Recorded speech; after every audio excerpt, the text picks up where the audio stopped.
अभागा बुनकर। एक नगर में सौमिलक नाम का जुलाहा रहता था। विविध प्रकार के रंगीन और सुंदर वस्त्र बनाने के बाद भी उसे भोजन वस्त्र मात्र से अधिक धन कभी प्राप्त नहीं होता था। अन्य जुलाहे मोटा सादा कपड़ा बुनते हुए धनी हो गए थे।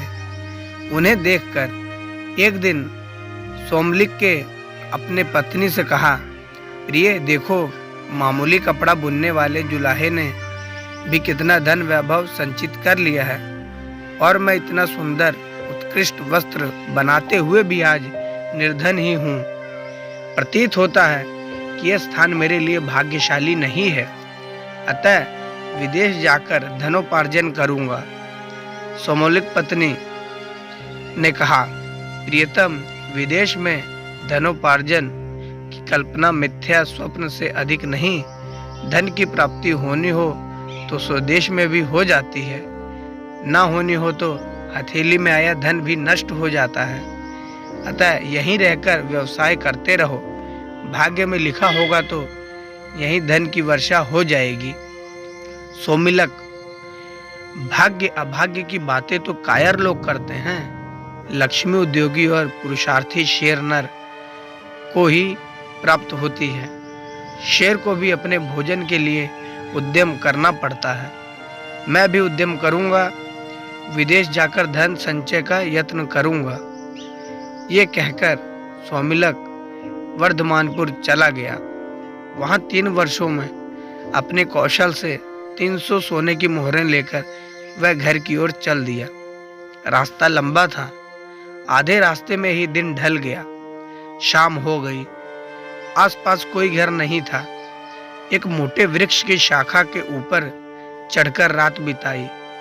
सोते सोते स्वप्न आया कि 2 भयंकर आकृति के पुरुष आपस में बात कर रहे हैं। एक ने कहा, हे पुरुष, तुझे क्या मालूम नहीं है कि सोमिगल के पास भोजन वस्त्र से अधिक धन नहीं रह सकता? तब तूने इसे 300 मोहरें क्यों दी?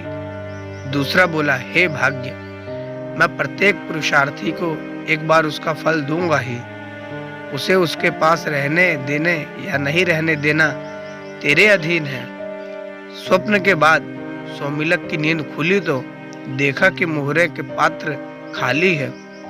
इतने कष्टों से संचित धन के इस तरह लुप्त हो जाने से सोमिलक बड़ा दुखी हुआ और सोचने लगा, अपनी पत्नी को कौन सा मुख दिखाऊंगा, मित्र क्या कहेंगे। यह सोचकर वह फिर वर्धमानपुर को भी वापस आ गया। वहां दिन रात घोर परिश्रम करके उसने वर्ष भर में ही 500 मोहरें जमा कर ली। उन्हें लेकर वह घर की ओर जा रहा था। फिर आधे रास्ते में रात पड़ गई। इस बार वह सोने के लिए ठहरा नहीं, चलता ही गया। किंतु चलते चलते ही उसने फिर उन दोनों पुरुष और भाग्य को पहले की तरह बातचीत करते सुना। भाग्य ने फिर वही बात कही कि हे पुरुष, क्या तुझे मालूम नहीं कि सोमिलक के पास भोजन वस्त्र के अधिक धन नहीं रह सकता? तब उसे तूने 500 मोहरें क्यों दी? पुरुष ने कहा, वही उत्तर दिया, हे भाग्य, मैं प्रत्येक व्यवसायी को एक बार उसका फल दूंगा ही। इसके आगे तेरे अधीन है कि उसके पास रहने दे या छीन ले। इस बातचीत के बाद सोमिलक ने जब अपनी मोहरों वाली गठरी देखी तो वह मोहरों से खाली थी। इस तरह 2 बार खाली हाथ होकर सोमिलक का मन बहुत दुखी हुआ। उसने सोचा, इस धनहीन जीवन से तो मृत्यु ही अच्छी है। आज इस वृक्ष के टहनी से रस्सी बांधकर उस पर लटक जाता हूँ और यही प्राण दे देता हूँ। गले में फंदा लगा उसे टहनी से बांधकर जब वह लटकने ही वाला था कि उसे आकाशवाणी हुई, सोमिलक, ऐसा दुस्साहस मत कर। मैंने ही तेरा धन चुराया है। तेरे भाग्य में भोजन वस्त्र मात्र से अधिक धन का उपयोग नहीं लिखा। व्यर्थ के धन संचय में अपनी शक्तियां नष्ट मत कर। घर जाकर सुख से रह। तेरे साहस से तो मैं प्रसन्न हूँ। तू चाहे तो एक वरदान मांग ले, मैं तेरी इच्छा पूरी करूँगा। सोमिलक ने कहा, मुझे वरदान में प्रचुर धन दे दो। अदृष्ट देवता ने उत्तर दिया, धन का क्या उपयोग, तेरे भाग्य में उसका उपयोग नहीं है। भोग रहित धन को लेकर क्या करेगा। सौमिलक तो धन का भूखा था, बोला, भोग हो या ना हो, मुझे धन ही चाहिए। बिना उपयोग या उपभोग के भी धन की बड़ी महिमा है। संसार में वही पूज्य माना जाता है जिसके पास धन का संचय हो। कृपण और अकुलित भी समाज में अंदर पाते हैं। सौमिलक की बात सुनने के बाद देवता ने कहा, यदि यही बात है, धन की इच्छा इतनी ही प्रबल है, तो फिर वर्धमानपुर चला जा। वहां 2 बनिया के पुत्र हैं, एक गुप्त धन, दूसरा उपभोक्त धन। इन दोनों प्रकार के धनों का स्वरूप जानकर तू किसी एक का वरदान मांगना। यदि तू उपभोग का योग्यता के बिना धन चाहेगा तो तुझे गुप्त धन दे दूंगा, और यदि खर्च के लिए धन चाहेगा तो उपभोक्त धन दे दूंगा। ये कहकर देवता लुप्त हो गया। सौमिलक उसके आदेशानुसार फिर वर्धमानपुर पहुंचा। शाम हो गई। पूछता पूछता वह गुप्त धन के घर चला गया। घर पर उसका किसी ने सत्कार नहीं किया।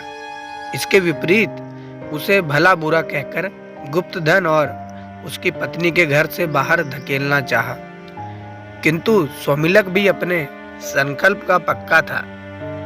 सबके विरुद्ध होते हुए भी वह घर में घुसकर जा बैठा। भोजन के समय उसे गुप्त धन ने रूखी सूखी रोटी दे दी। उसे खाकर वह वहीं सो गया। स्वप्न में उसने फिर वही दोनों देव को देखे। वह बातें कर रहे थे। एक कह रहा था, हे पुरुष, तूने गुप्त धन को भोग्य से इतना अधिक धन क्यों दे दिया कि उसने सौमिलक को भी रोटी दे दी।